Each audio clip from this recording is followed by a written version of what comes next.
Now, how about them damn Celtics? And we are back with another episode of How About Them Celtics. Sam and I are here recording on Friday, August 30th, with some Celtic stuff, a lot of Tatum stuff to talk about today, and then we'll get into some other stuff as well. But we're here.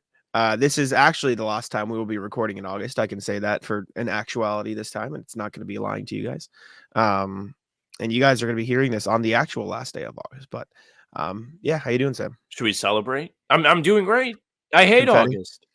Is Yes. August my least favorite month? Probably not.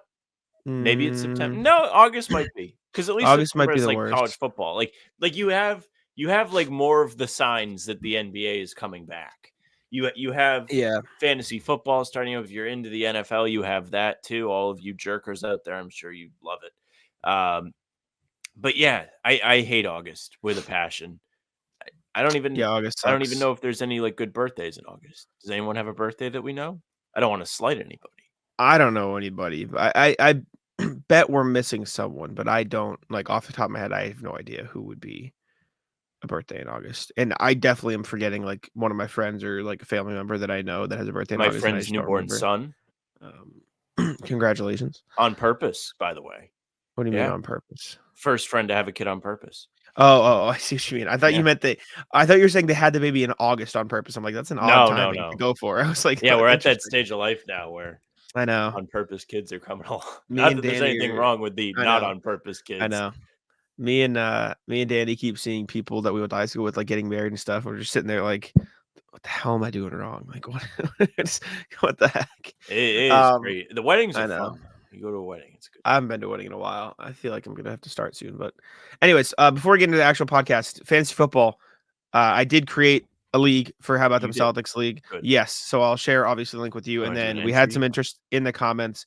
Email us and give us your like Twitter information. I already have some people's, but like I don't want to just put it in the comments so like a bunch of randoms can join. You know what I'm saying? I want the people who actually watch and stay here for every episode $10 or something to join. I don't want to make the viewers pay to join. No, we'll do it for fun the first year, and if we'd like to do money the second year, we can. But it's actually $100. Yeah, no. Winner gets 20. But I'll send some messages out from the people who I know want to play, and I'll respond to like comments and stuff, and we'll get it going. And I mean, we'll have to do the drafts early next week, like Monday, Tuesday, because it starts Thursday, right? So Friday. No, there's the Brazil game. Well, the Brazil game is weird for timing. I didn't even know they were playing in Brazil. Yeah, it's Eagles Packers, and they're playing in a stadium that bans you from wearing green. So I don't know. What they're gonna do down there, but yeah, we're gonna start green.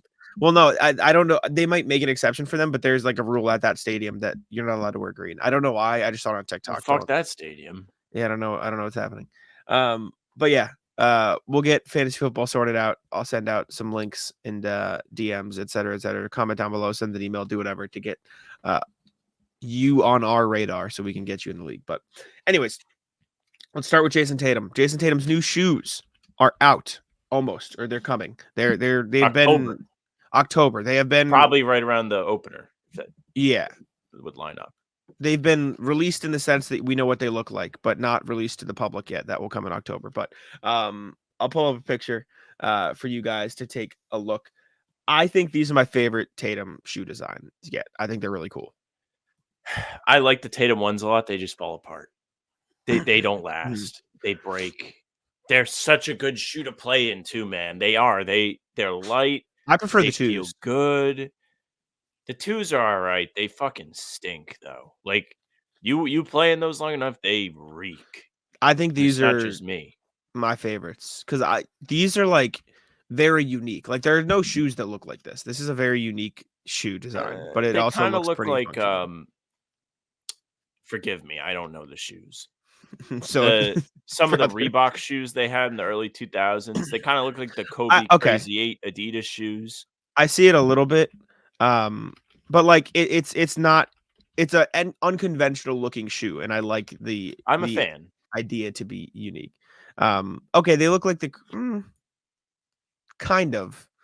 I like that they have this sort of like they have the same sort of like squiggly design as some of those shoes, but the unique part is that like the different design in the squiggle. Like I like how there's because like some people will make flower shoes for audio listeners. It's like an all white shoe with like teal lining, and then the squiggles on the shoe have flowers in them. Some people will make a flower shoe and it'll just be like flowers all over. But I like the fact that it's like just accents. Like it's not overwhelming. Like this is a really cool shoe. Like I would buy this. I might end up buying this. I'm pretty sure he's got flowers on the other ones too. I wonder what the flowers are about. I think they just look cool. At least I do. I think they look sick. I think they look really cool. Maybe. I feel like Tatum is slowly becoming like a really big in the sneaker world too. Like I feel like Tatum's are slowly like working their way up the food chain of sneakers. Maybe that's just because we're from Boston, but yeah, I think that could be it partially. Because I mean, I agree with you in the sense that when I play basketball, a lot of people wear the Tatum shoes. They just do. They are good performance shoes. Like even if you buy the Tatum ones, like I love playing in them. You just are going to have to buy a new pair in like 3 months. Yeah, the bottoms break and they click when you run because the plastic is hitting itself. The twos have lasted me. Smoked my ankle like one of the first times I wore them just walking. It was probably user error for what it's worth. But I'm excited I'll buy these shoes. I mean, I like the way they look. I have been comfortable in all of the Tatum shoes that I have bought, which is a big thing. Like I don't find them to be tough to play in. I play quite a bit. So I will say my concern about these shoes, they look very flat-footed.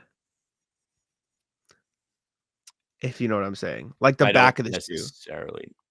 Oh, so you like there to be a curve on the back? Yeah, like his first two had a curve on the back. Yeah, I'm looking at well, if you really have good eyes, you can see them in the back. Yeah, You know what I'm saying? You're right. Yeah. Like this, and maybe it's not a problem. They Maybe have it's a just the curve. look of it. It's not nearly as significant as the others. Like you see how like I don't know. It looks kind of rounded. It probably doesn't matter as much, but it just looks like it's very. It looks more like a Jordan, which I know they are, but like it looks more like a Jordan you wear around school or campus or whatever than a basketball sneaker on the back. Which again, maybe it's just fine and I'm overthinking. But I think if I was Tatum and I was like having my shoes designed, if he has much of a say in it, I think I would want them to look like they could do both. Because I feel like the ones you don't feel like you could wear like normally, like they just feel like an athletic shoe. They look like an athletic shoe. The twos I could see a little bit more used in fashion, like you wear them with jeans. These you could wear with jeans. These definitely you could wear, yeah. I wonder, I'm curious. I think you could do a lot of cool stuff with these is the other thing. Because like where the flowers go, you could put other designs. Like you could put whatever you want realistically. But like shamrocks. Yeah, he probably will. I mean, that would be very cool. Tatum's the goat of just making shoes that none of us get to wear. He always has like a billion different colors of his shoe. Well, that's the PEs. Everyone has those. The PEs. Get fucked. Everybody else. These are ours. Which I guess if you're in the NBA, you can kind of do what you want. But I'm excited. I wonder what. I mean, let's see. The first shoe cost 120. I think the second did too. So these 120. Right around it's there. Gotta be 120. It's crazy how expensive shoes have gotten. Like that's a normal price now, which is fine. But like, I feel like shoes have always been that expensive. Sneakers. I guess, yeah. Because I remember being like middle school, like I would want like shoes. They'd be like $100+. Parents say no. Yeah. You know the shoes I used to have? You know those Nikes that had the squiggles on the bottom of the shoe? I don't remember what they're called. Let's see. Nike shoes. They had squiggles on the bottom? I don't know how to explain in what it. sense? Like I don't know how to explain it other than no. I don't know how to explain it with other than exactly what I just said is the problem. And I know that's not a very good explanation. Okay, all right. These pull them up. They were Reeboks. Oh, you had the Zig Tech shoes. Yeah.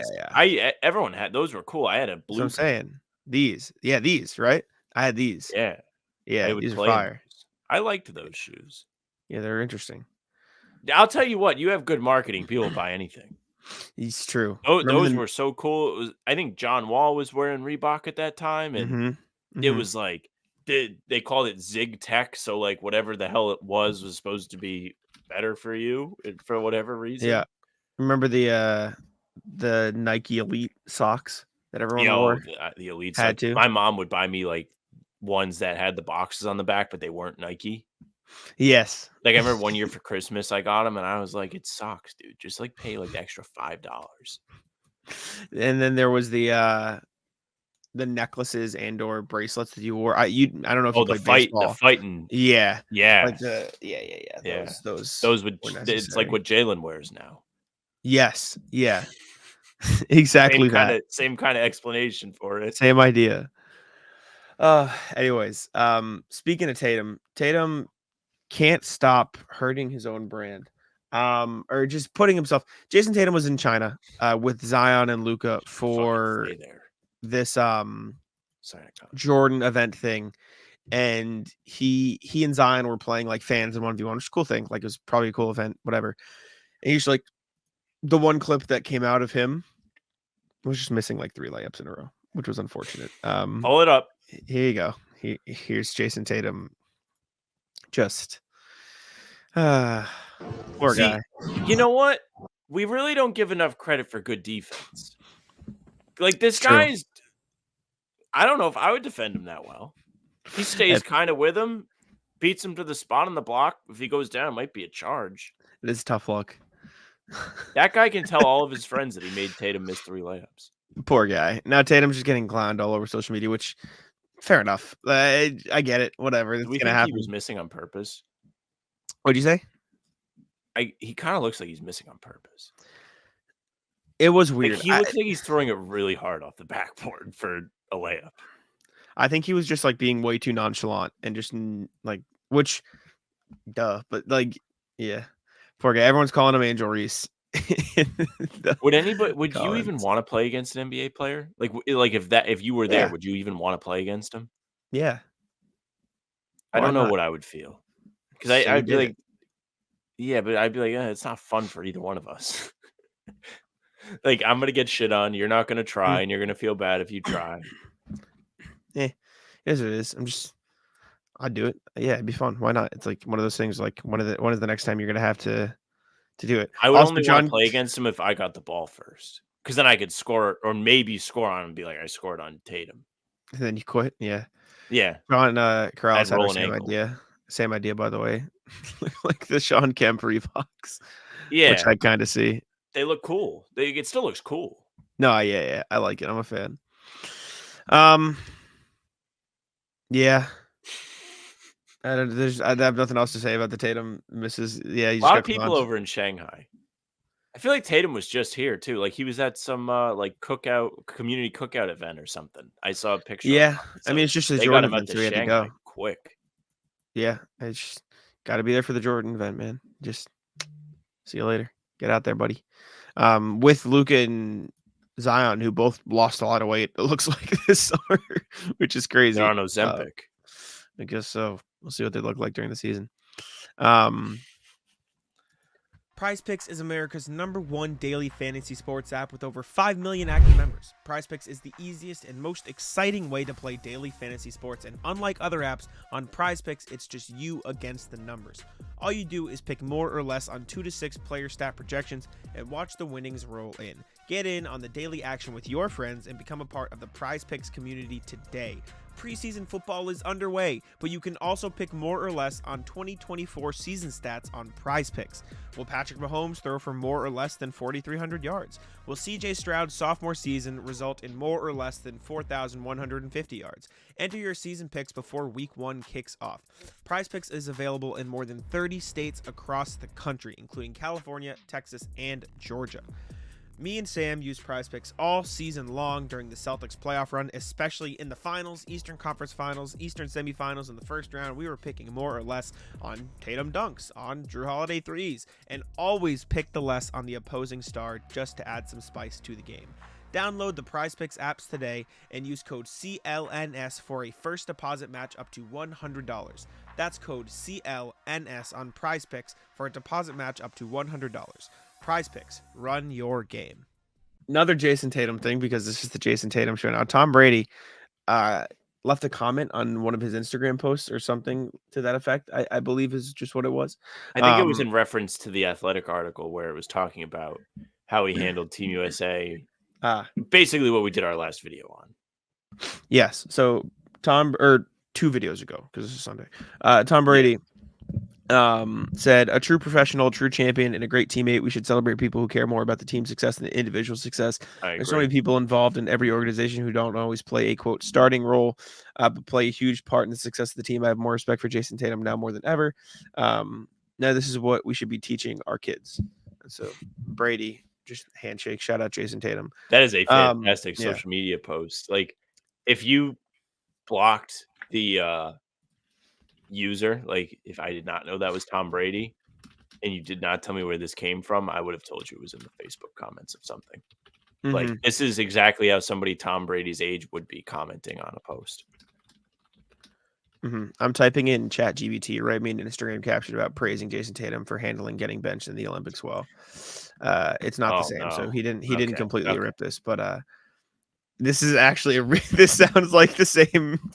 Respect to Jayson Tatum for handling the benching with such a class and maturity. True greatness isn't just about playing time; it's about how you carry yourself when things don't go as planned. Hashtag class act. Like it sounds like hashtag class act is hilarious. Can you please put that in the description with the hashtags you put? Hashtag class act. Hashtag Jayson Tatum. Hashtag Olympic spirit. Or the hashtags with the Olympic spirit arm emoji. AI is taking our jobs, man. Handling. I wonder if I changed the benched out for handling not playing in the Olympics. Pre-rat list. These fucking guys that keep emailing us spam. Yeah. Do we get another right now? Yeah. It was like a follow-up email, and it was like, are you there? These guys just send like, hey, like I saw your YouTube channel. Want to get it bigger? Yeah. It's like, yeah, dude, fuck off. Yeah. We had 3,000 on our own. We hit 3,000, by the way. I don't know if you saw. We did, yeah. Kind of cool. We didn't even celebrate it. Thanks, guys. We didn't even exchange a text message about this. No, nothing. Yeah, we're idiots. But yeah, it's cool. It's cool. My most recent text message to Jack before this was play your college football game. So that's where we're at. I do need to play my college football game. I will. You were up early. 2000. I know it's because I was out last night, and so I woke up at my friend's house, and I just drove home when I got up, so I head out. But it was cool. We went. I'll save stories for Ratless. We're talking about Celtics. Next thing, Joe Mazzulla was at Patriots practice with Gerard Mayo. Patriots are getting set to start their season. I had a chat with Justin Turpin about the Patriots the other day, and he goes, "There's a real chance they don't win a game this year." So he is not very high on the Patriots as someone who has been imagine him to practices. That. Yeah, there's a real chance they don't win a game this year. Yeah. It was exactly like that. But yeah, Pats don't look great. Joe Mazzulla is there, maybe giving them some lessons because clearly it's not going too well in Gillette. But I don't have much else. This is just a picture I saw, and I didn't know. It's a real shame that the Patriots will probably not be good. You know what the realest of the shames will be is that all of the local media will still be talking about the Patriots when the Celtics are running through teams. I think it could be a little different this year. The needle's moving? After the championship, I feel like we could get a little bit more leaning. There'll still be heavy Patriots just because football is the more popular sport in general, but I feel like you could get a little bit more leaning with the title defense angle, if you know what I'm saying, because they already won one. No, it's true. Like, and I think the Celtics do have like a very high level of interest. I mean, you saw the amount of people that came to the parade last spring or summer. Fuck's sake.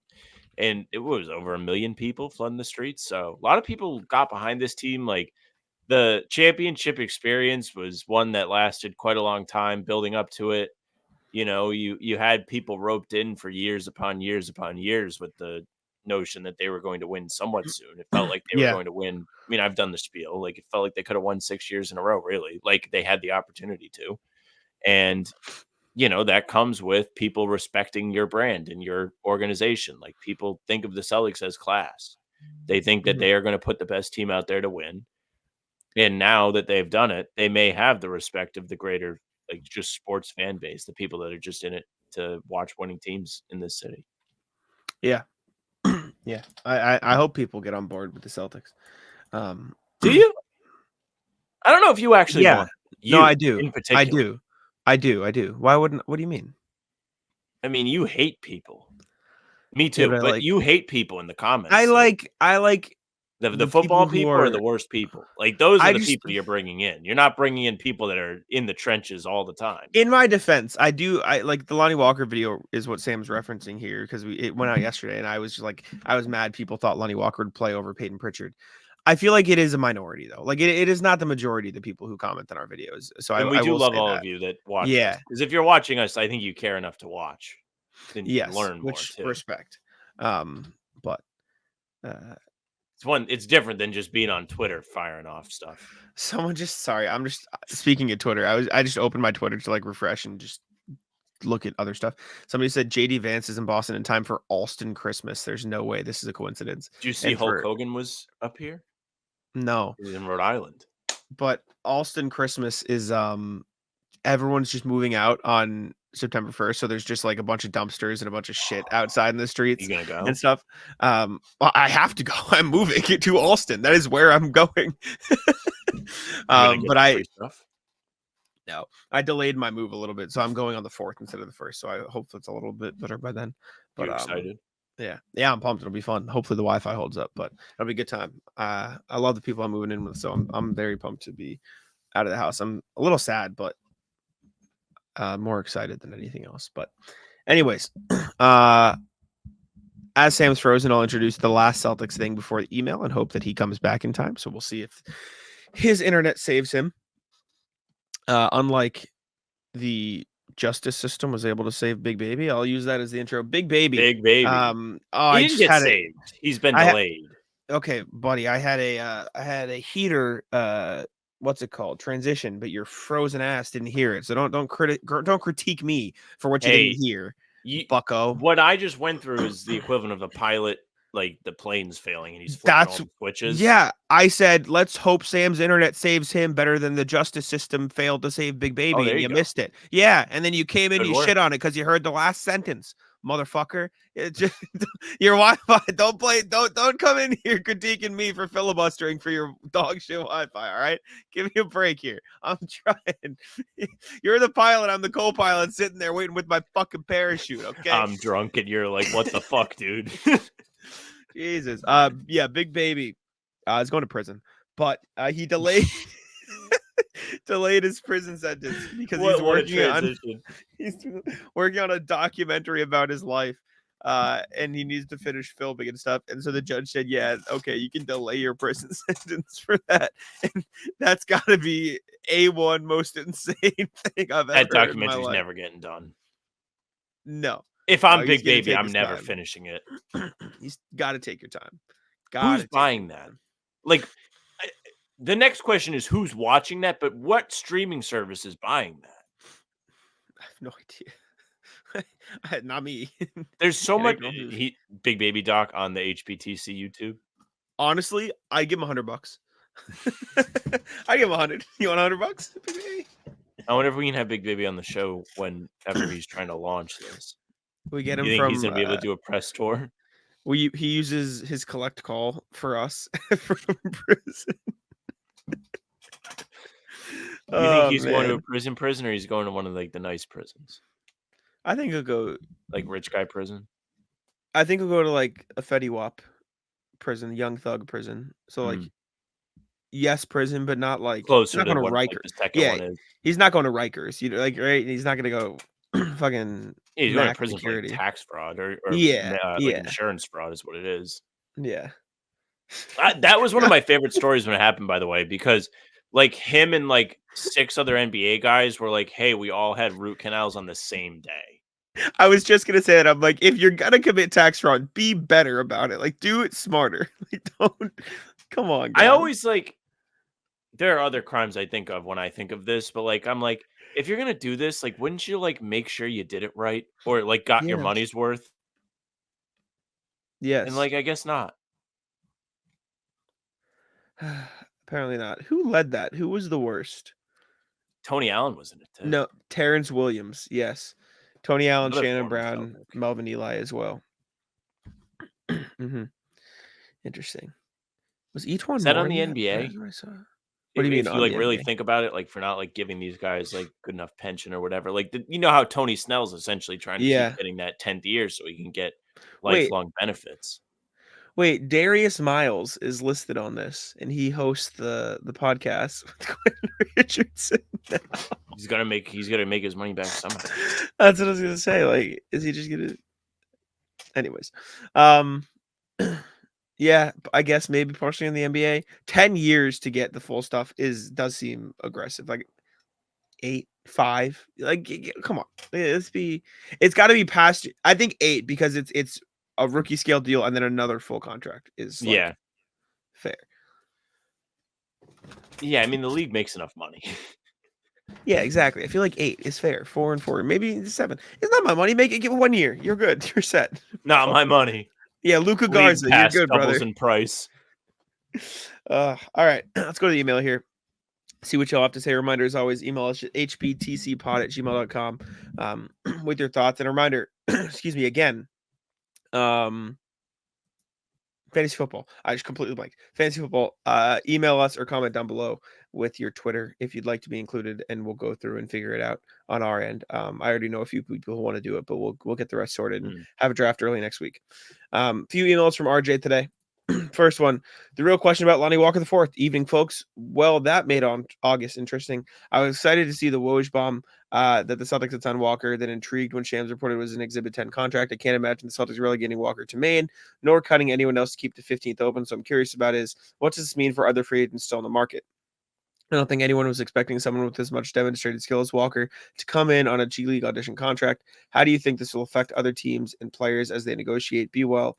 RJ, I think it's just a testament to how good the league is now because, like RJ mentioned, Walker would get more money now to play with the Maine Celtics than he would other G League teams, like because he signed an Exhibit 10 in Boston. That's how like the rules work. It like incentivizes them to play for the G League system of the same team.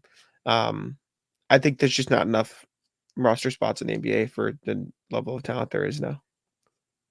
What we talked a little bit about this in the Lonnie Walker video.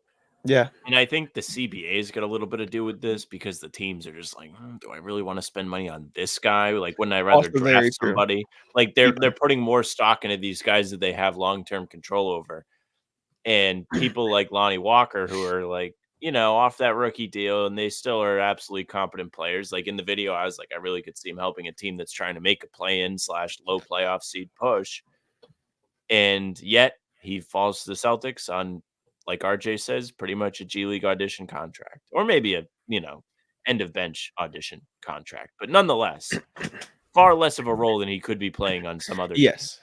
And also, like to the CBA point you mentioned, if I'm any team, I'd rather spend like half the money on a 23-year-old college player I'll take a chance on in the second round for 2 years than pay Lonnie Walker 2 point whatever million the veteran extension like minimum is. It just saves you a lot of money, especially if you're like, yeah. Who's better, Lonnie Walker or Svi?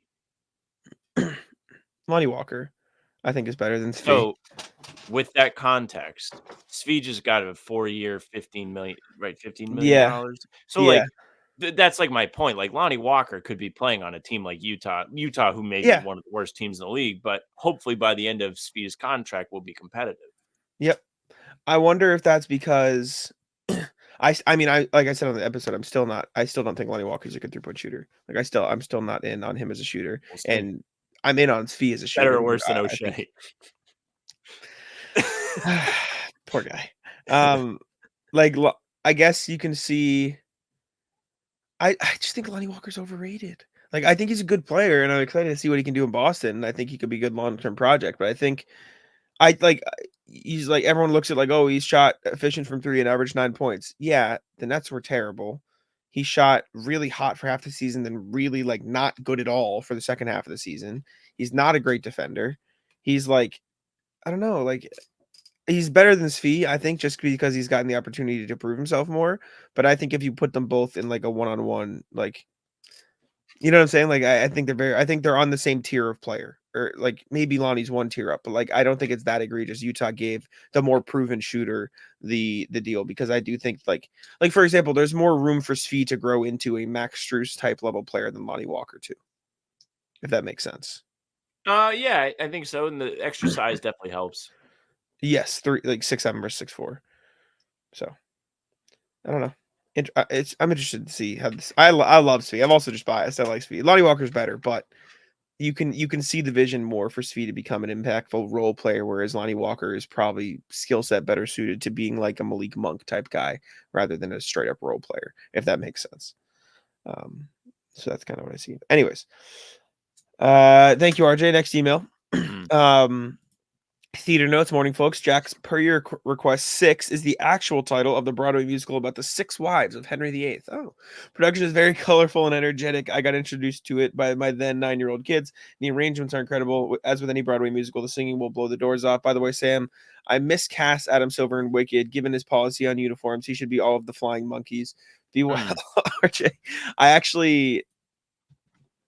I don't know if I played a flying monkey in The Wizard of Oz briefly, I think, as in high school, because we did The Wizard of Oz, and I played 5 different roles. Me and Danny together, like they made us like we were like the Derek director made White us like a duo. Musical. Yeah, we played the tornado,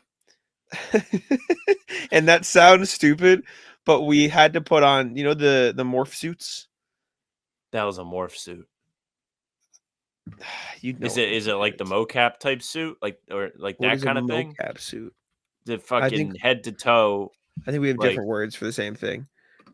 Like it's I'm like all a picture of it's all like a onesie spandex. Yes.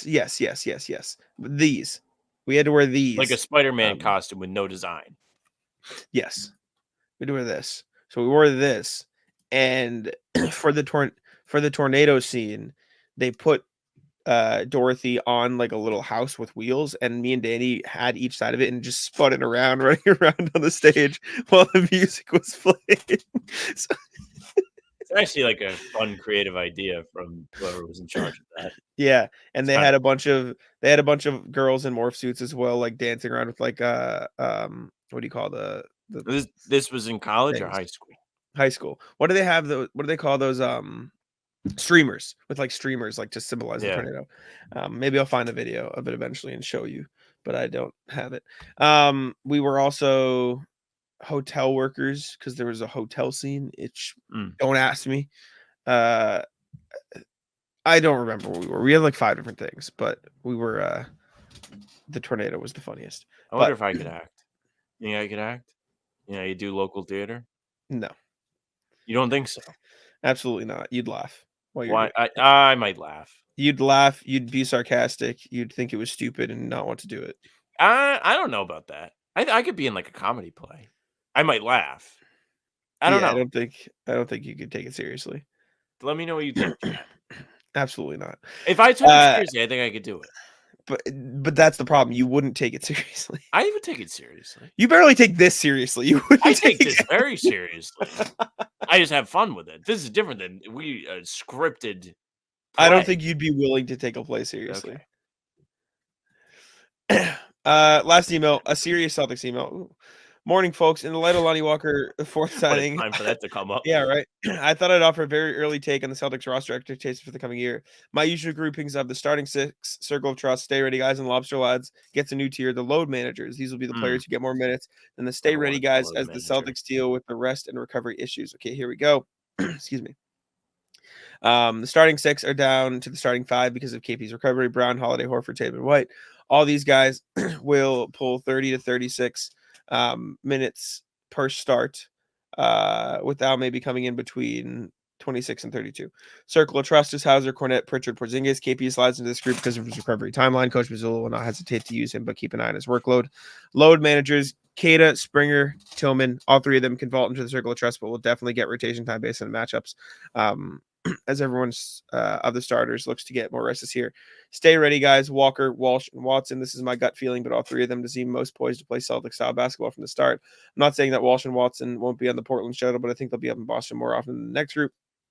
Lobster lads, Davison, Peterson, Shireman, JD, and Drew are the obvious. JD and Drew are the obvious calls. My impression of Shireman is that his overall game still has enough holes in it that, when taken together, leaves him benefiting from dedicated main time more than Walsh. That's my not yet September call. What's yours, RJ? Would you change anything here, Sam? I feel like Walsh goes down to the Lobster lads. I'd switch Walsh and Shireman. Watson is like teetering, but I just think he's essentially ready enough to where he can go out there and do very minimal things and be fine. I agree. Springer's not quite in this circle of trust yet. I'd like him to be there. Neither is Tillman. Oh, yeah. I see what you mean. I thought you were like arguing. Yeah. All of the load managers have a potential to move into the circle of trust this year. Yep, that's what I just said. I agree. I think Shireman is more likely to get minutes on the Celtics than Lonnie Walker is.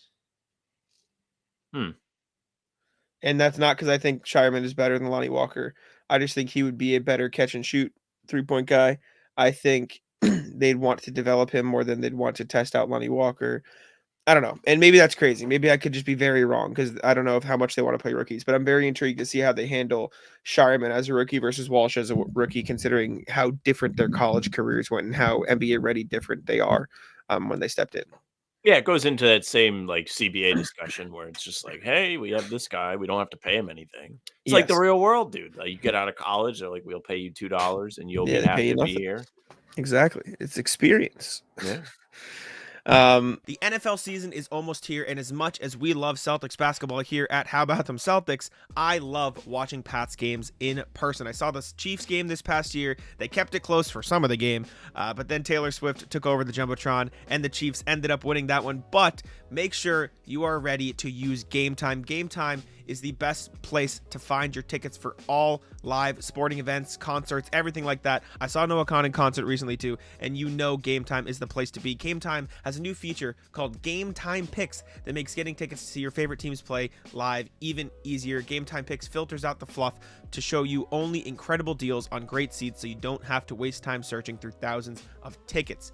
You look at some of the games on Game Time right now, and there's plenty of good stuff. The Diamondbacks are getting ready to play the Red Sox soon. The Red Sox are gearing up for a potential playoff push. Hopefully they can get out of the wild card. And make sure that you have Game Time to get your tickets for all of those. I love the fact that you can filter out fees, or filter in fees, I should say, so you know the exact price you are paying on Game Time. Take the guesswork out of buying concert tickets with Game Time. Download the Game Time app, create an account, and use code CLNS for $20 off your first purchase. Terms apply. Again, create an account and redeem code CLNS for $20 off. Download Game Time today. Last minute tickets, lowest priced, guaranteed. All right, let's go to the NBA here. Sam, you put this in because the NFL did something, and I did. If this goes bad, bear with me. I think it's a fun idea. So, The Athletic polled NFL agents about many different things in the NFL, who had the best offseason, teams to watch, whatever, all NFL stuff. But at the end of this article with the polling, they did a section where they allowed agents to just kind of chime in and talk about little changes they may like to see. They call it the wish list, very creative name. If given the power, what's one change in the NFL universe you would make? Now, many of you are saying, Sam, this is not an NFL podcast. You're absolutely right. But they went through and they listed several things, like different things about the draft. They would let college players enter sooner. Different salary cap related things. They would, for example, shrink the length of rookie contracts so players can get to a second contract quicker, change the rules regarding restricted free agents, all sorts of different cap things in this, and also game rules. Only grass fields. League talks about player safety, so start here. No preseason football. Things of that nature. My question, Jack, and this can be similar to the Reddit post of the day, which we are still going to do. If you were making changes to the NBA, what are some things you would like to see?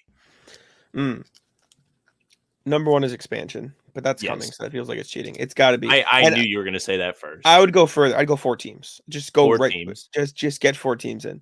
I don't think that's a bad idea. Would you? So you would do Seattle, Vegas, where else? Excuse me. If I had to choose, like, I think Mexico City's been making a strong bid. I don't know if that'd be realistic for travel and stuff, but it's probably not too far out from the Texas teams. It's probably closer to the Texas teams than you realize. Let's see, Boston to Mexico. You can keep talking. Mexico City. I think Vancouver would have to get a decent shout because they've had a team before. I think like Louisville would get a shout because they're like always brought up in potential talks. I wonder how interested some of these teams with like a bunch of other teams that don't have an NBA team would be. Like Pittsburgh doesn't have an NBA team, but they've got the infrastructure to fit one because they've got a football team, they got a team, they've got stuff like that. I wonder like similar with who's another like example of that I can think of that like has all the other but doesn't have a basketball team. Like those are the types of places I'd look. Yeah, I see. I definitely understand what you mean in that sense. Like I San feel like Diego. Would California want another team? they need another team out there. They don't, but they've got all the people are out there, right? It's like a population thing. I think it would be very difficult to put a team in San Diego. One, because San Diego lost the Chargers, but two, True. that is a section of the country that is so heavily probably embedded into being Lakers fans, and the Lakers are such a massive brand. Like it's essentially what the Nets are experiencing, where they're just not going to overtake the Knicks where they're It is the largest city in the US without a team, though. Okay. Which I didn't even realize. Kansas City's a good one. I just Googled this now. Cincinnati is another good one. So there's that. I think that Vancouver is a fun one. I think they should try and expand up into Canada, especially with that national team being better. Yep. Also, Seattle's bigger than San Diego, but they were making the idea that Seattle has had one before. I think the Vancouver would be good. Montreal would be fine. Anything in Canada, I think, would be Montreal would be interesting. fun. Low key. Montreal would be cool. Really close. Because it would be like an extra team up in like this Celtics area. I mean, St. Louis. No. Can't have that. Can't do that. Speaking of the fella from St. Louis, another thing that was mentioned by NFL agents was a separate section of the cap or an allotment that goes towards quarterbacks, because quarterbacks take up so much of an NFL team's cap space. And to have a team, this is a little bit different than basketball, but a team in football, you need, I mean, as you know, as a recruiter, Jack, you need far more than just a quarterback. You need everybody. So that made me think to myself, I was like, what if the NBA like gave you like an allotment for a star? And then I thought, well, why wouldn't they just expand the salary cap? And if they give you an allotment for a star, the benefit to that, instead of just giving you more money as a whole, is you can't really spread it around. It's like your guy gets rewarded and you don't get fucked by it. Like a situation like, I love to make fun of Zach LaVine, but the reason why no one wants him is because they're like, holy shit, like why on earth would they pay him that money? And if you had that, like where you could put away one of your stars into that category, it would be easier to stomach that. So would it be more money than the rest? Like anybody else could get paid? Maybe, but it would, like, let's just say it's a max slot that you get to use. Like you get an extra max slot, but you have to use all of the money there. Like you can't spread it around. See, the problem with that is the choosing. Like quarterback, like you get one quarterback. You can have one quarter. You can have multiple stars of the team. If they go here, you go Jayson Tatum. If I'm Jaylen Brown, I'm like, what the fuck? Why didn't I get it? You know what I'm saying? Like that's the problem with basketball, is that there is no like designated. Well, essentially they would both get it, but like you would but still if there's be only able to give one, it to both of them. Yeah, but if they chose Jayson, like you had to designate Jayson Tatum to the star spot, like that wouldn't, like that's the choosing. It would like, be an extra, hey everybody, they should hate each other thing. Exactly, because like, like I'm trying to think of an example. Like Jacoby Brissett's not mad that Drake May is going to get the thing, or fucking Gardner Minshew's not going to be upset that Pat Mahomes, if that was the backup. You know what I'm saying? Because like the backup quarterback is so significantly, clearly the backup in most scenarios, that it wouldn't matter. But I also would do high school, no college necessary. 18, you're allowed to be in the draft. I don't care. I just think go back to that and we'll be good. I think that'd be fun. What else did I do? I like the FIBA rule for goaltending. You like that, huh? Yeah, because I think it'd be easier to call. It takes all subjectivity out of it. If it hits the rim, you're good. Go. Like there's no, oh, it was kind of coming down. Let's go to the replays. It hits the rim, you're good. Done. See you later. Well, I don't know. In FIBA, it doesn't really happen. I was going to say, I wonder if in the NBA they would literally just have some guy like hits the rim. All right, like wrap it right up, rip it right off. Yeah, I mean that's what they're doing in FIBA. It would probably benefit the refs, like the one less thing for them to have to think about at all times. Those dudes have a difficult job. Soccer rules. Refs, no VAR for you. Play advantage. Have somebody else. No, not even. In terms of like the ref will go to the VAR sometimes, but usually it's just he's listening.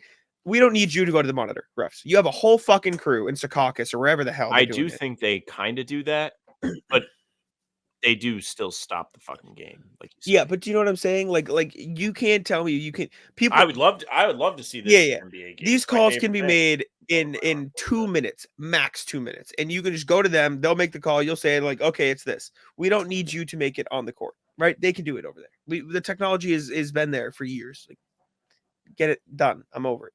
Right? It's cooked. I'm trying to think if there's anything else. The advantage / VAR thing is a legitimately good advantage. Advantage would be good. I like, yes. And I think they've kind of done that. A little bit with the take clear fouls. path. Yeah. No 4-point shot. It's too much. Keep that out. It's fucking too much. The only thing I would consider is past half court can be 4. Like I wouldn't like throw up at that idea. You know what I'm saying? Like whatever. Because that would only realistically be used with like end of game scenario, or if you would think so. Steph Curry, right? Maybe it's past half court is 4 points in the last minute of the game. Only in the last minute. No, that's stupid. I think that's it. I don't think I have anything else. Do you have anything else? No, I think those are some good ones. I was just curious what you would think. Yeah, I feel like I have more, but I can't think of them right now. Let us know if you guys charges can only be charges if you're in the spot by the time the guy collects his dribble. That should be the demarcator, not like this wishy-washy whatever. Like, because if it's the Aaron Nesmith charge rule. They call it the Nesmith rule. Like, you can't step into a defender's line to the basket when they are already on the line. That is the rule. I'm glad you brought this up, because this is one I know we've talked about it at length. Yes. And I think there is like good grounds for it to be discussed. It is dangerous. It's dangerous. Yeah, it comes to a point like I love to throw in like you wouldn't do this in pickup angle to things when I just feel a certain way about them, because I feel like that's like a very pure version of the game. Like that's how everyone plays when like there's an honor system, and it's just like this is honorable play. When you're doing things like that, like you're cheating the rules. And I think you make a great point in that sense. Like that's why I don't really like the trying to draw fouls on like jump shots thing, because nobody does that in real life. It doesn't happen. Speaking of grifting, TJ McConnell just signed a 4-year extension. Good for him. Well deserved. He was excellent for them last year. 4 years, $45 million. Speaking of extensions, Stephen Curry also signed an extension with the Warriors for a lot more than 4 years, $45 million. He actually got more than that in one season. 1 year, $62.6 million. Curry had 2 years remaining on the 4-year contract he signed in 2021. He's eligible to sign, only eligible to sign a 1-year extension because of the NBA's over 38 rule. I didn't realize Steph was that old. That's crazy. He's 36, but he will be 38 by the time it's over. So it's like he can only sign. Yeah, it'll be like year 18 for him. Yeah, it's nuts. He is making more in that one extension than the entire Oakland Athletics payroll.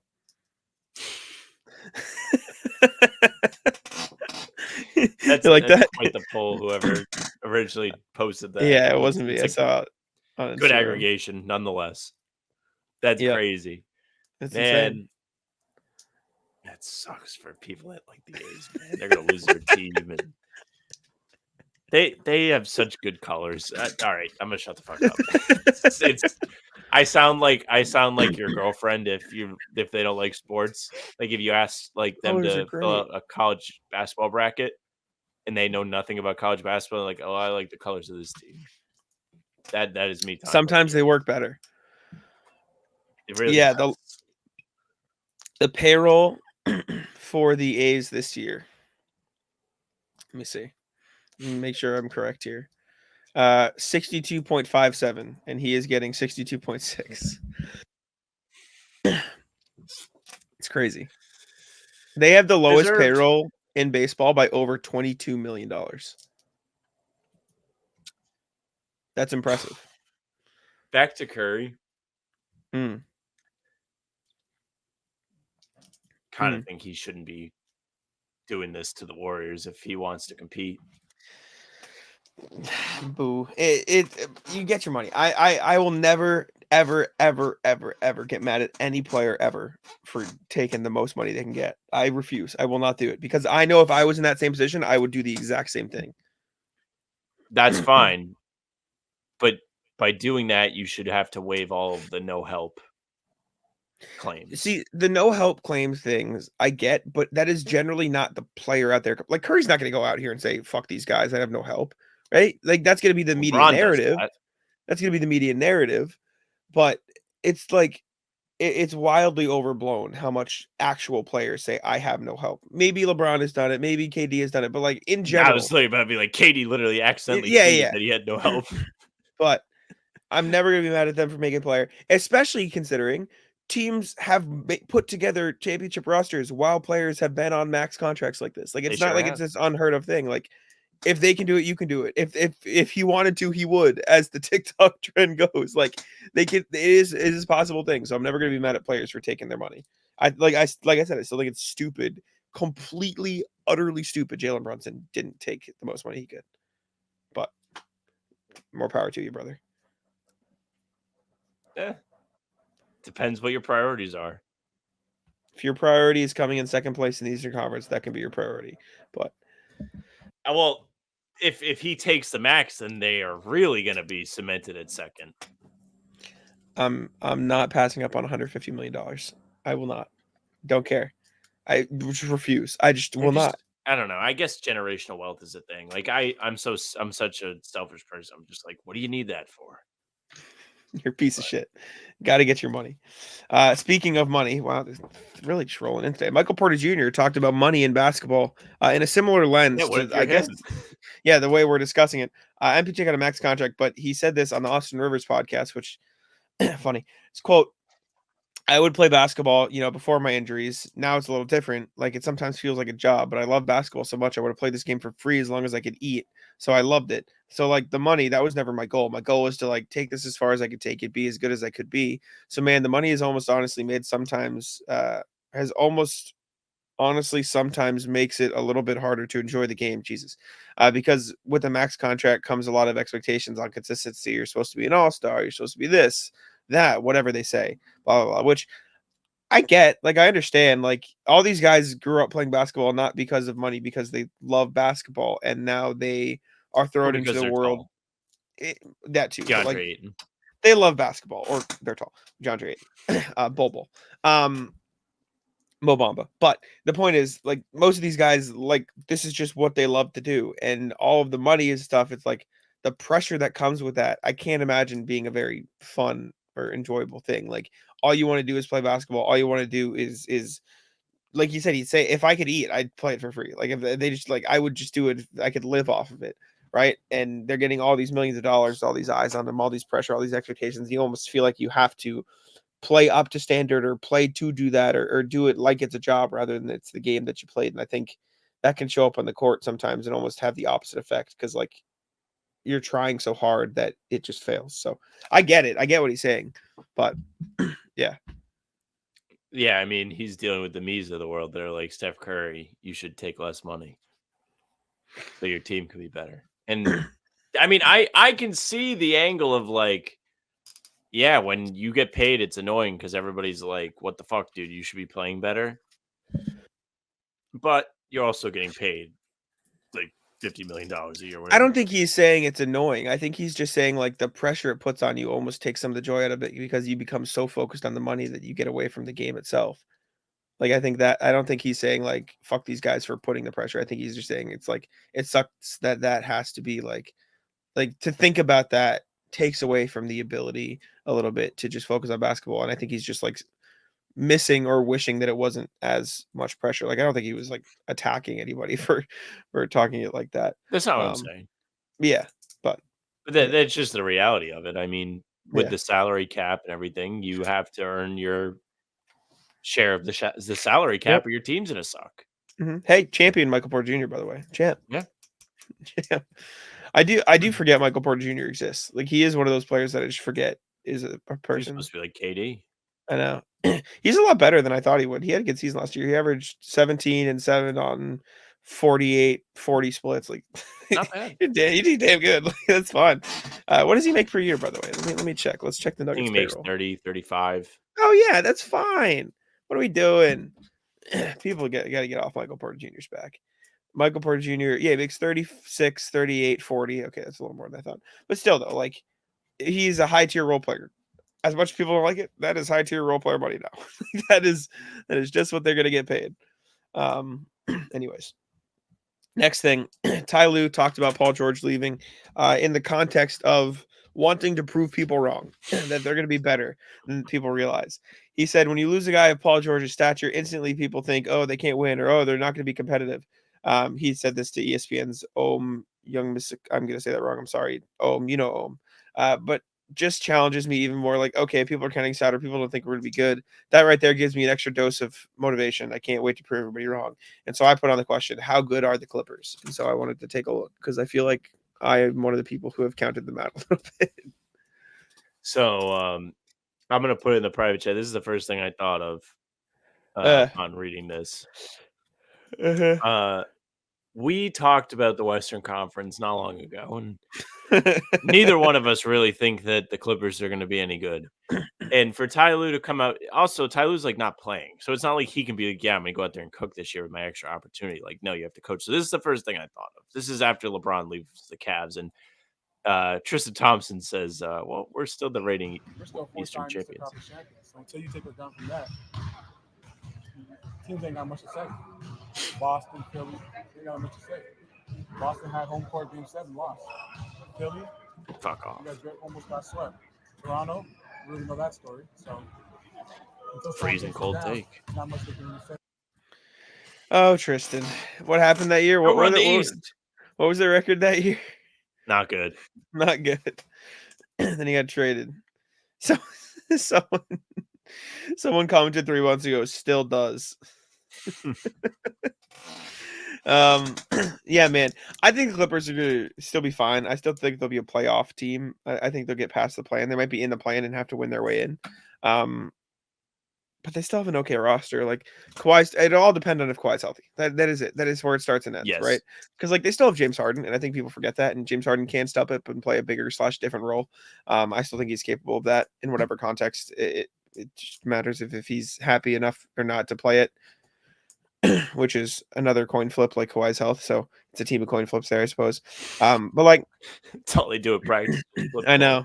But like Norm Powell's a good player, Zubac good player, Terrence Mann good player, Derek Jones a good player, Chris Dunn, Nick Batum, Bones Highland. Like you've got guys on the roster, right? It's just a matter of if it all comes together at all. I think a play-in team is actually, now that I look at the roster, is probably a bit more fair. Hey, Ty Lue, prove me wrong. This is Ty Lue's Eric Spoelstra year. Win with a shit team. Do it.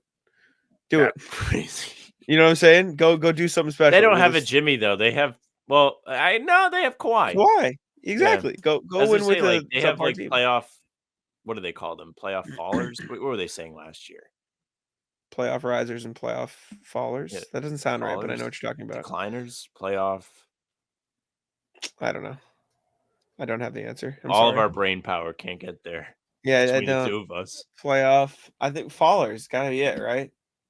Playoff dippers. That's definitely not it. That sounds like a thing you buy at a grocery store, like a marinara sauce. Yeah, I think they'll be a play-in team though. I don't think they'll do much past that. Maybe they make the playoffs and lose the first round, but I just don't trust it, man. We'll see. We'll see what Ty Lue can get out of him. Last NBA thing before the Reddit post. Warriors want Podz to shoot 8 to 10 threes a game. That is what we're headlining this with. But the interesting part about this is Podz did an interview. Brandin Podziemski did an interview with Anthony Slater of The Athletic. 1 sec, I have to cough. Sorry, I was dying. And he said, he told me, talking about the GM of the Warriors, Mike Dunleavy, said, he told me, you don't have anything to worry about. You're a priority here. I appreciate that, being a rookie going to my second year. Hearing that from such a prestigious organization, it feels good. I'm wanted somewhere, so I appreciate them. They could keep me in the dark until the trade is done, but Mike and Joe were transparent from the start.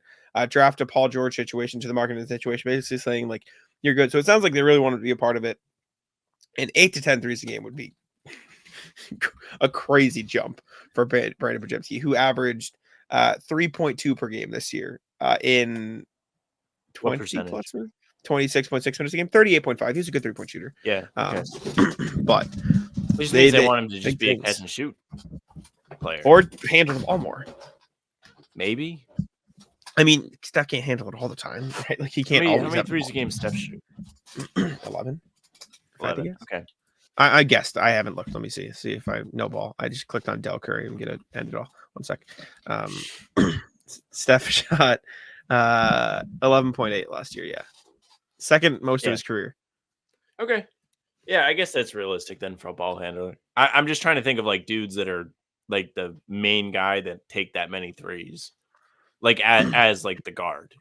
A lot more than you think. I think it is probably more than I think because Tatum takes like 8. But also in general, people don't take 8 to 10 threes a game. That is not like a real thing. Like I think if I had to guess, I haven't looked yet. I'd say maybe 12 players shot 8 to 10 a game last year. Maybe. That's generous. Let's see. Let's see if I'm correct. If the league leaders screen would open for me. Here we go. Basketball Reference is really just giving me the runaround today. It's kind of pissing me off. Most threes per game last year. Only 10 players averaged 8 or more threes per game. Yeah. So, and of those, 1, 2 play a role similar to the one I could see Brandin Podziemski playing on the Warriors. Would you like to guess? You don't have to guess if you don't want to guess. Is it Derek White? No, Derek White was like not even close. Derek White only took like 5 a game. No, I lied. He took 6.8. That's actually a lot more than I thought. No, it was Dante DiVincenzo took 8.7 a game. And Bogdanovich took 8.1 a game. Everyone else is like Fred VanVleet, Tyrese Maxey, Jayson Tatum, CJ McCollum, Damian Lillard, Klay Thompson, Luka Doncic, Stephen Curry. So everyone else is like star adjacent on their team. Tim Hardaway Jr. also took 7.6, which is crazy. Anyways, what's the Reddit post of the day? Reddit post of the day comes from the NBA subreddit user Commander with no E but 2 R's at the end.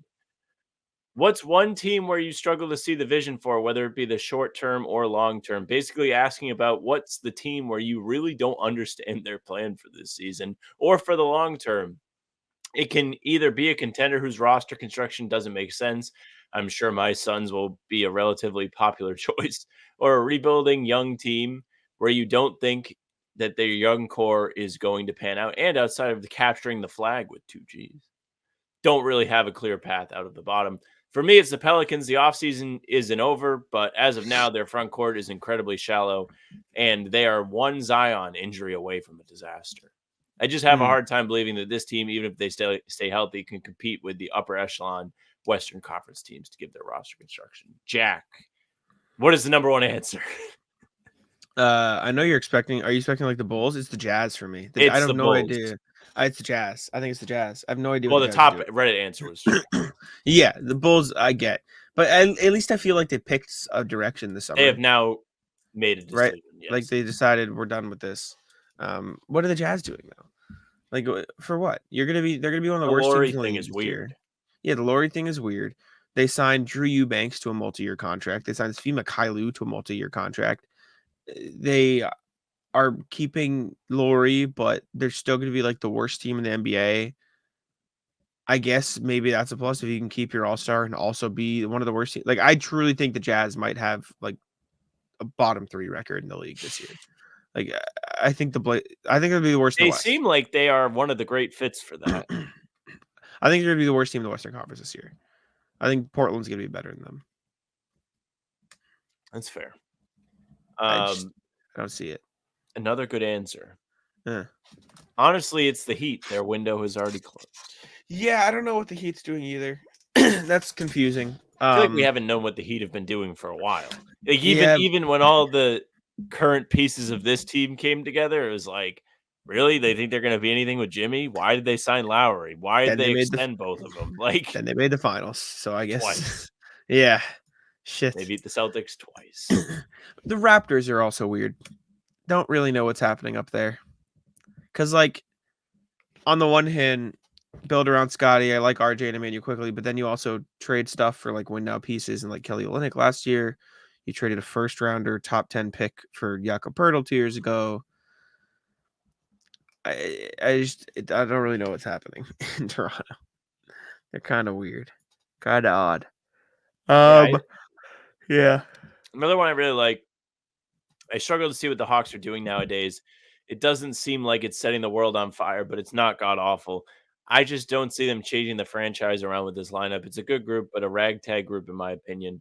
Maybe their pick pans out, but I just don't see what they're going for if they want to trade to have the best experience possible in Atlanta. Like, I watched Vit Krejci cook my team, but like, what is that really going to get you long term? Yeah, I don't know what they're doing either. It's kind of weird. I do not envy these NBA GMs. I'll tell you that. I also I got a start bench cut on my Twitter page, and it's the most random start bench cut I've ever seen in my life. Austin Reeves, Dante DiVincenzo. I'm guessing that this isn't that random. Cam Thomas. Okay, it is random.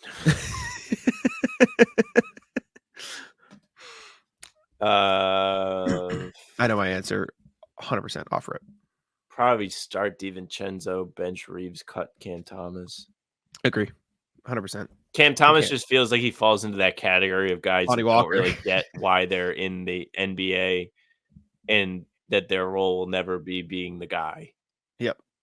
Yeah. Yeah, I don't see it. I think he could be a really good Malik Monk. Be fine. Right? But yeah, I guess. Malik Monk has found the niche for guys who should be the guy but aren't, and so they find a role. And yeah, they become Lou Will. Exactly. All right, the rat list. I just realized we forgot to change the NBA section, so I'll start myself for the rat list because I didn't change the background for the entire time. But what do you have today? I know. Oh, rat list. I was at the gym today, and have you ever seen like the barbells that have like the curved bar? Like it's not the straight bar. A barbell is one that has like they're the long ones that use two hands. I know what on. A barbell is. Yeah, right, fucker. Yes, because if you told me that before I went to the gym, I would not know. Yeah, no, I know what a barbell is, and I know the curved ones. I'm going to use a curved one for one of my exercises, and they do have the weight that I'm using. And I was like, damn, like, where are the rest of them? And I walk back to my area, and this dude just has 3 of them just on his single bench. It's like, you got enough of them? I almost was like, hey, do you want mine too? Like, you trying to catch them all over there, Thanos, with your infinity gauntlet of barbells? The hoarder people at the gym are, I know I've bitched about them on this show before, and I know I've bitched about them to you before. I fucking hate those people. They are the worst people. Yeah, I can imagine that's not fun. Oh, I got rear-ended yesterday. Did you? Yeah, and I didn't even get detailed. I just kept driving. I didn't want to stop. I just kept going. But so, well, it was in an impossible place. So I was on Com Ave. I was in Com Ave in Alston, and I can show you exactly why. I'll go to Google Earth here. I can show you exactly why I didn't stop or didn't like do anything because I was like, I was like in a little bit of like shock or panic. I'm like, what the fuck do I do? What the fuck are we doing? Yep. But let me go to Google Earth here so I can show you exactly what happened because I can find the exact spot where it happened and give an actual explanation. Excuse me, of how and why. So I was driving to Boston because I was getting dinner with some friends, and I was at it was this light right here. So let me put a little guide down here. Okay, so I was yeah, right here. I believe I was driving right here. Share screen. Hold up. Yellow demonstration. Sorry, audio listeners. This might not be for you. Let me get them. I got him. I was driving right here, coming this way, right? So I'm driving down here this way, and I'm going straight, right? And there's a line. There's like 3 cars in front of me, and then obviously a car behind me. So I am driving, whatever. Light turns green. And when the light turns green, the car at the front of the line turns his blinker on. So he didn't have it on. He turns it on when it turns green, right? Pain in the ass, 100%. Just like ratless, right? So everyone like inches up a little bit, but the car behind me didn't realize that the car at the front turned green. So he just like went and he just wasn't paying attention. And so I just hear boom. I'm like, what the fuck was that? Like, what just happened? And I got rear-ended, and I look in my mirror, and he goes, "What did you do?" I'm like, "Me? Are you mad at me?" I go, look forward. Like, what do you mean me? And so, as you can see, there is no place for me to pull over at all, because there's a train to my left, like that coming, like going right there. I can't pull to the right because there are cars in the right lane and there's just no shoulder. And so the light is turning yellow and I'm going through it and the dude just turns left. And so my friends were like, why didn't you both just turn left and go to another side? I'm like, because that's just such a pain in the ass. Like, it wasn't. Yeah, no, it wasn't a ridiculously hard bump. Like, he didn't hit me, and they're like, you didn't get any information. What if his car was damaged? I'm like, his problem. He fucking hit me. Like, I didn't do anything wrong. And so I just kept driving, and the light was turning yellow as I was going through it. So there's no time to turn around. And I was just like, what the fuck? And so I kept going. My car, there's no damage to my car. Like, my car's fine. But I was just like, what the hell just happened? Like, so Rattles that guy for then getting mad at me in the mirror. I'm like, dude, you pay attention. Like, I didn't do shit. You're trying to go prematurely. What the fuck? That's like the Eric Andre meme where he shoots himself and is like, why would, whatever do this? Yeah. That's exactly like, what that situation hello? was. Fuck are we doing? But yeah, I just got rear-ended. I was just like, not like panic, but shock. I was just like, what the fuck? Like, what? It's like one of those like things like, oh, I remembered I had free will. Like, you can technically do whatever you want, but like, that's just so outside of what you expect to happen in that moment. Like, I mean, I'm probably not wasting time to exchange information in that situation either. Where was I supposed to go? Like, how? And I was already late. I just, whatever, man. I didn't want to deal with it. So, this rat list comes from Reddit, but it's just too good for me not to read. Sure. This is on the Salem, Oregon Reddit community. Post reads, to the person who crapped their pants at the state fair.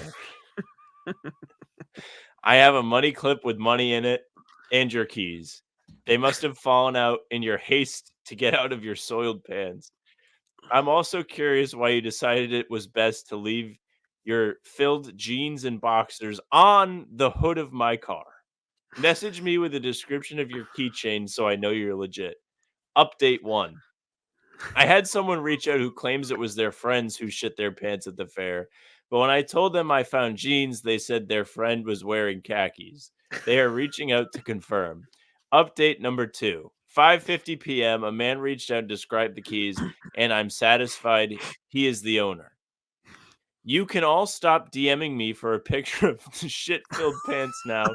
If you have done so, you not only need Jesus, but you need to realize you can do this at home, preferably in your own home, alone, and not involve me. What a Reddit post. I was waiting for another update. That's incredible. I love that. No, the second one killed me because he was like, you guys can all stop fucking DMing at Please leave me alone. Yeah. Rattle's my dog. What the fuck is she doing? She's barking, man. She's yelling. I feel like I had another Rattless, but I can't remember. Oh, hey! Shut the fuck up! Work. Rattless, my 2 Uber drivers yesterday. So we call an Uber because we're going to. They call it family dinner. It's like all of my friends and people like get dinner, like a big group in Boston once a month. It's fine. Spin a wheel. Okay. One person picks the place, sets it all up. Like it was Danny's wheel spin yesterday, and he didn't tell us. He said, "Everyone meet me at the aquarium," because like he's not going to tell us where we're going. Like it's a surprise or whatever. So we all get in a place to the aquarium, and we walk over. It ended up being at Joe's Waterfront, like 2-minute walk right down there. It was a nice place. It was cool. But called the Uber, and immediately goes like, "Oh, 5 minutes away." Whatever, gets down to 1 minute.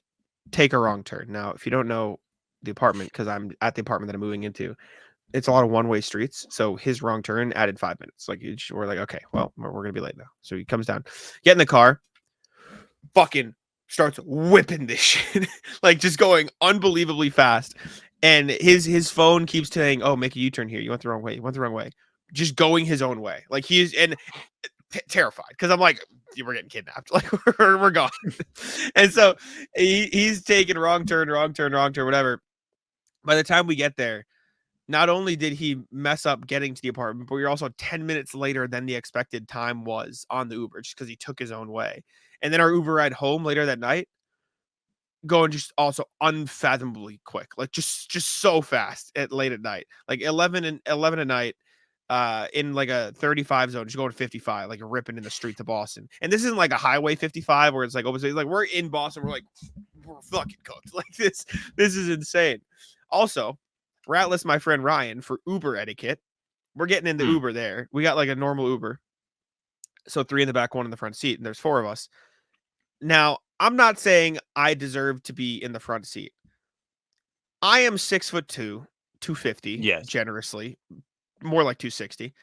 All of my friends, it's my 2 friends and one of my friends' girlfriends, 5'7" and below, twigs. Ryan gets his dumb ass in the front seat, and I didn't say anything, but I'm like, brother, like you're just making life worse, not only for me, but for everyone else in the backseat. Maybe he thought he was doing you a favor. Why? Because, well, I don't know. Do you really like sitting next to the driver and like having the do I, don't I make conversation? I like having space. Dilemma? Also, this driver, no music. Only politics radio. Trying to educate you before the election. It was terrible. It was 50% politics radio, 50% infomercials. It was insane. It was so bad. When I was driving New York with my girlfriend, she just put on like a politics podcast.